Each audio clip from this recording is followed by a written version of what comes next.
This is the Red Podcast. This is episode number 70. We're talking about how to sell more from your website and get more leads for your mailing list. That's next on the Red Podcast. This is the Red Podcast. Real entrepreneur development. Make more money, work less, and live a life of freedom. No BS advice that really works. Here's your hosts, David Hooper and Laurel Staples. It's almost Halloween, Laurel. Happy Halloween, David. Thank you. Thank you. I'm very excited. I get to bring in my candy by the ton from Costco. Haven't done it yet, though.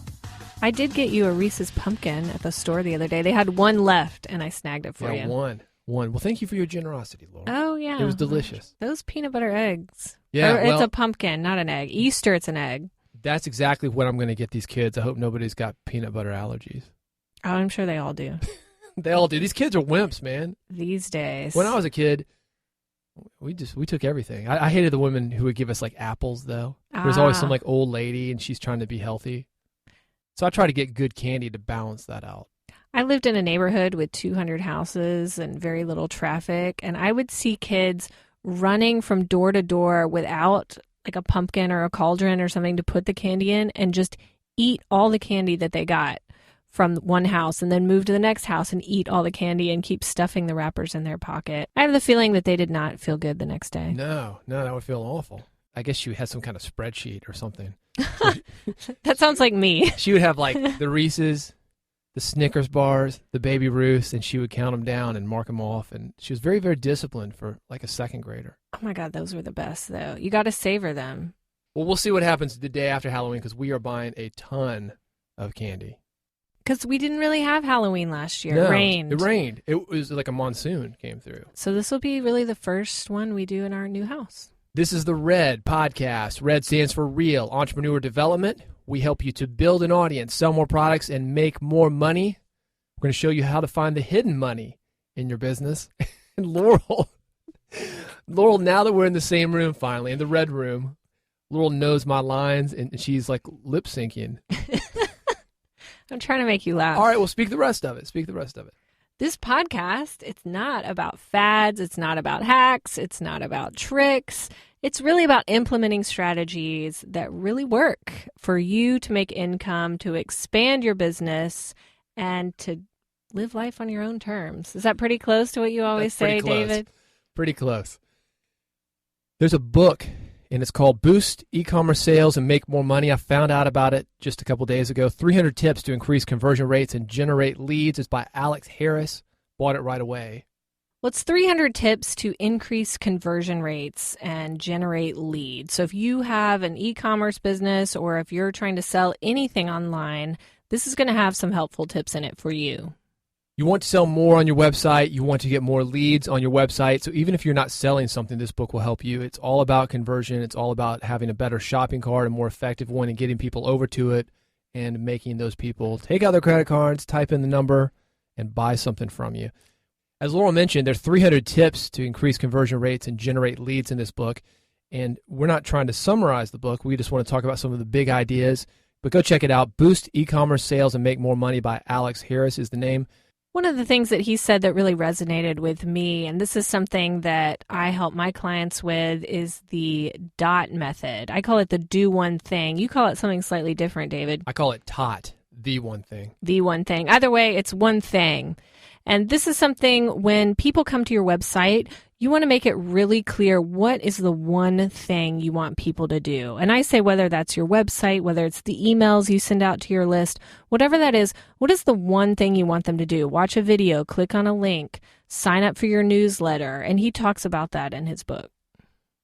I used to have one of these long sales letters for a web page, but I didn't just have the long sales letter that you see that's very common among sales sites. I had a bunch of links on the side, like a sidebar that went all the way down one side and right back up the other. Dozens and dozens of links because I was thinking search engines. I was thinking, well, I'm going to get people the information that they needed. So working with a coach that was helping me to increase my conversion rate, that's the first thing that he did. He said, get rid of the links. The only link that you need is the buy link. And the only question you need to ask people is, do they want it or do they not? Once they click on it, you need to ask them, do they want more of it or less of it. One question at a time, that's all people can handle. Exactly. How many times have you gotten an email from somebody that you're following and it has all kinds of links and videos, and it's like a newsletter laid out with everything for you to check out, and there are 10 options, and how often do you not follow any of those options and just click out? Yeah, they say a confused mind always says no. So if you've got one of these sites, we see it with blogs a lot. People are trying to sell from blogs, but it's just crazy. You go there and it looks like a Vegas wedding chapel or something. Everything's like lit up and flashing and completely nuts. It's better for you. And this is why you see this long one-page sales letter websites. People make fun of them. Said, oh, that's not good web design. Hey, it doesn't matter. It's made for conversion, and it gives people one choice, and they either know to click on it or they go on and do something else. Absolutely. On my website, you will see that on any page where I'm trying to inform you about services that I offer, there are no other links. There's no link to my bio or about me. There's nothing else going on except fill out this form or email me or whatever the step I want them to take. So think about that with your sales. What do you want people to do? What link do you want them to click? And only have that link or only have that video. Don't give them more than one option. So don't make people think one choice, the one thing, or as Laurel says, do one thing. He also talks about making assumptions, and I love that he talked about this because I think so often people copy what other people are doing without questioning it. It's like we learn from our parents. We'll say, oh, yeah, well, whatever they're doing is the only way to do it. Well, that's not true with living, and that's not true with web design. Have you ever heard that story about the watchmaker and the guy at the factory? I think you've told that story. I have told it. Is it worth telling again? I think it's worth telling again. All right, let's talk about this because this is what happens when people make assumptions. Small town, any town, USA, there's a town square. There's also a factory within that town. And every day, the factory foreman would walk through the town square. There's a jeweler in the town square, and above the jeweler's jewelry shop, there's a clock because he also works on watches. The factory foreman would set his watch to the jeweler's clock, go on about his business. And for years and years, he used to do this when he finally went in the jewelry store to get his watch repaired.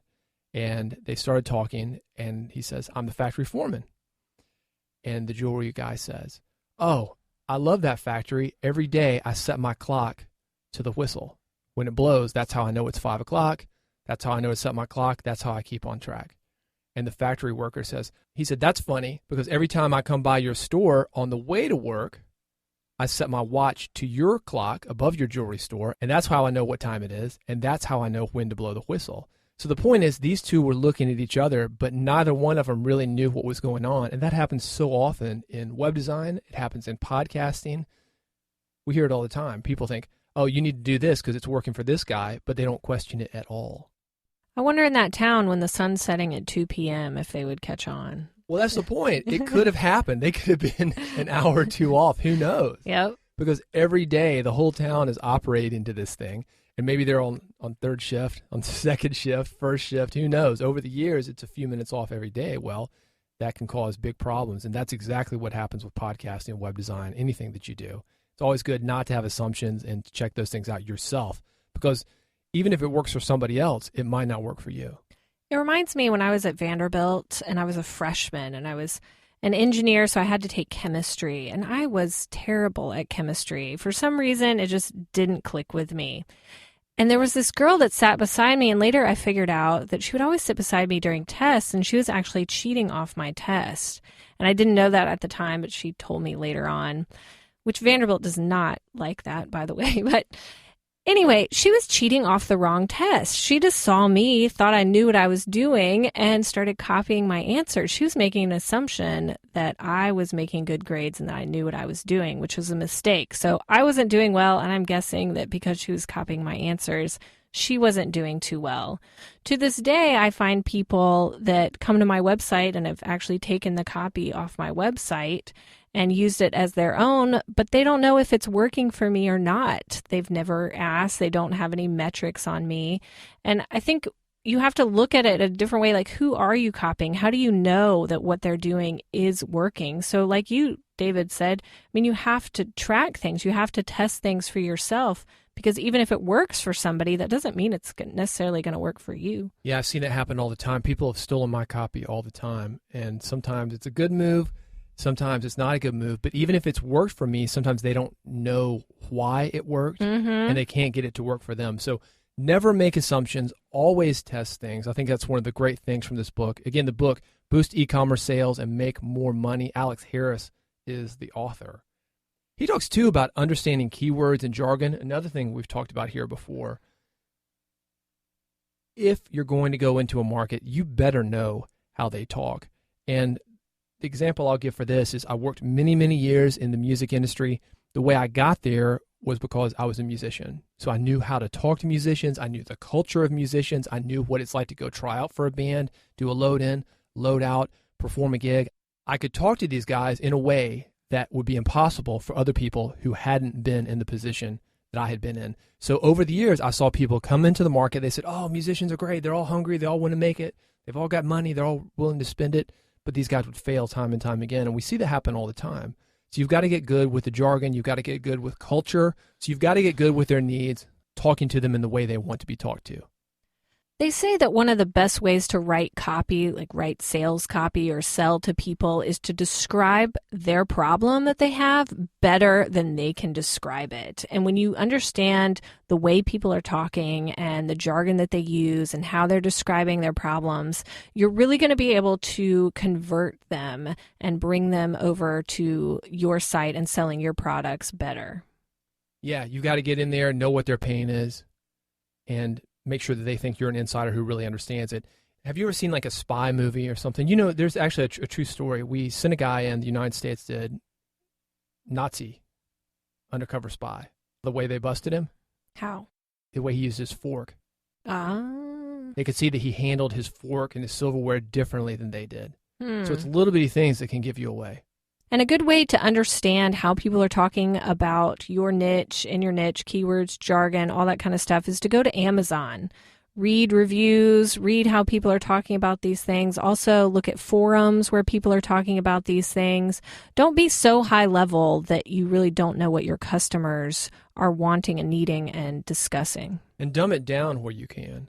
Exactly. Don't be one of those guys. We've all seen the people that use those big words, those $3 words, and we don't know what they're talking about, but they think they're so above everybody. Well, it doesn't work in e-commerce. It doesn't work in conversion. Yeah, it's not going to sell anything. I think simpler is better as long as you're really connecting with your target market. He talks about being customer-centric on your site. When I go to a site, I like to think of it as, does this site give me something, or is it trying to take something from me? We've been to those sites where there are a bunch of pop-ups, 8 opt-ins. Hey, before you listen to this, do this. Before you get this information, do that. And that, to me, automatically has a red flag. It might work as far as conversion for the people that actually get there, but you're losing a lot of people before they even get there. There's a big abandonment rate. It's kind of like one of those bad books. It's just a lead generation book, and it's like every other paragraph, they're like, go to my website to download this free tool and sign up and give me your email. And it's just after a while, you're like, wow, I was trying to get some information out of this book, or I was trying to get something positive out of it, and you just kind of drained me because you're trying to get my email address the whole time. Yeah, absolutely. People know. People have seen enough of those, and even if yours isn't one of those, they are skeptical. So I think you have to go out of your way and actually help the people. That's what people are asking. Will this help me to solve my problem? Keep in mind, especially online, prettier isn't always better. If you can have a simple sales page that converts for you, maybe it's not pretty. You said, David, earlier that people might make fun of the long form sales letter, but if it works for you, then it's what works. It doesn't have to be slick and pretty and Web 2.0. Simpler could be better for you. It might not, but you have to figure out, again, what works for you. I've got a buddy of mine. He makes about 20 grand a month off one website. He was making 30 grand, and that was about 10 years ago, but this has continued for 10 years. The site has not changed. It's black text on a white background, and it's got a picture of an old guy, like a dead old guy, and it almost looks like this guy put the thing up. And there's something super refreshing about that with all this kind of slick salesmanship there, that you've got this old guy and there's a phone number and there's an address and there's one simple button. It's like, how the heck did this guy get this website up? It actually makes people trust it more. That brings up another thing that Alex Harris wrote about in his book, and that was colors. You mentioned it was black text on white background, David. And That's something that is really effective to convert online, is to have that dark text on a light background, because it's a lot easier to read and it's not going to turn people away immediately. Yeah. There's a reason that Google is white with dark text. I've got a buddy of mine.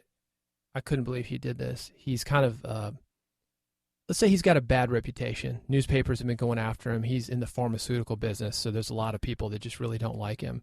And he did a rebuttal to the newspapers. It was white text on a black background. It made him look evil. And this guy's actually a really nice guy. Yeah, he does some pharmaceutical stuff, but he's actually not a bad guy. He's trying to help people.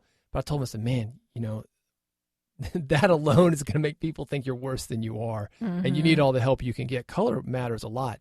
When we do our designs on 99 Designs, remember that list of colors that they have? Yeah, I printed it out. I thought I'd read some of them to give people an idea of what colors conjure up what feelings with people. What do you think? So says 99 Designs. So says 99 Designs on a lot of other sites as well. So what color do you want to know about, David? Well, the Red Podcast, what does red mean? Red. Red is for passion.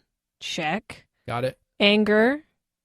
No check. Yeah, we're fairly frustrated at all the bad information out there. Yeah, so that's might true. Work. Okay. That might work. Anger.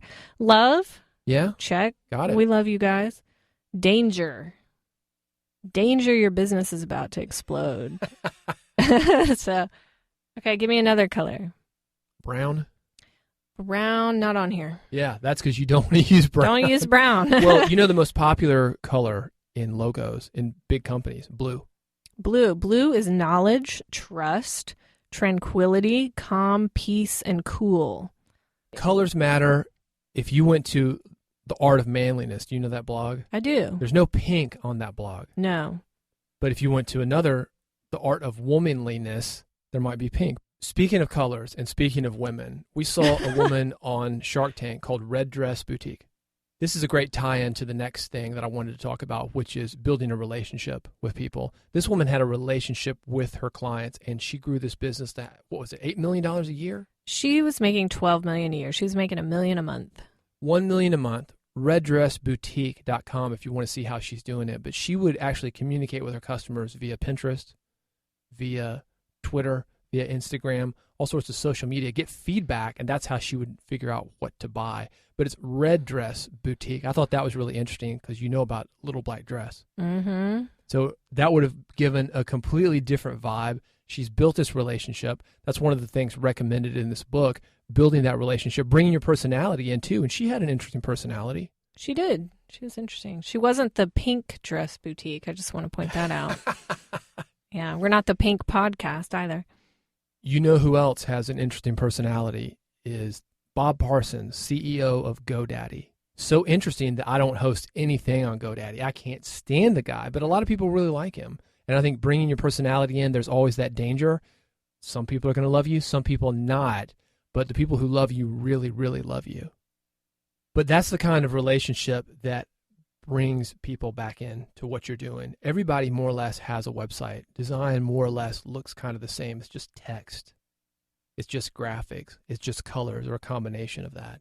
But bringing your personality is really what's going to make things stand out. How do people build trust? Well, it's through relationships. And if you can show your personality and have a relationship with the customers, that's going to make them trust you a little bit more. And that's going to bring them back, which is what you want. We're sitting here in a studio with a bunch of foam around us, a bunch of soundproofing. I went to a website, I think it was called soundproofstore.com. Not an advanced web design. I ordered some foam from this guy. He sent it to me. And I had such a great experience because he was following up with the tracking number, making sure that I was happy. I actually ordered from him again. That goes a long way when it comes to conversion. It's not a web design thing per se, but it's something that can make generic web design, boring web design, pay off even more. And ultimately, that's what we're talking about, conversion, making more money with your e-commerce site. Questions or comments? Feel free to get in touch with me, get in touch with Laurel. Both of us are available at redpodcast.com. There you will find other episodes. We do these 3 times per week. You can also get in touch with us. Let us know what you want us to cover on future episodes. We would appreciate if you would help us to grow the Red Podcast community by telling a friend. If you know somebody who needs this kind of information, wants to build a business, make more money, do what they love for a living. You can also leave a review on iTunes when you go there. Search for Red Podcast, click on ratings and review. If you can do that, that will help us come up more frequently in the search engines. Thank you for listening. We'll see you next time on the next episode of the Red Podcast. You've been listening to Red Podcast, Real Entrepreneur Development. Subscribe today using iTunes, Stitcher, or via RSS at redpodcast.com.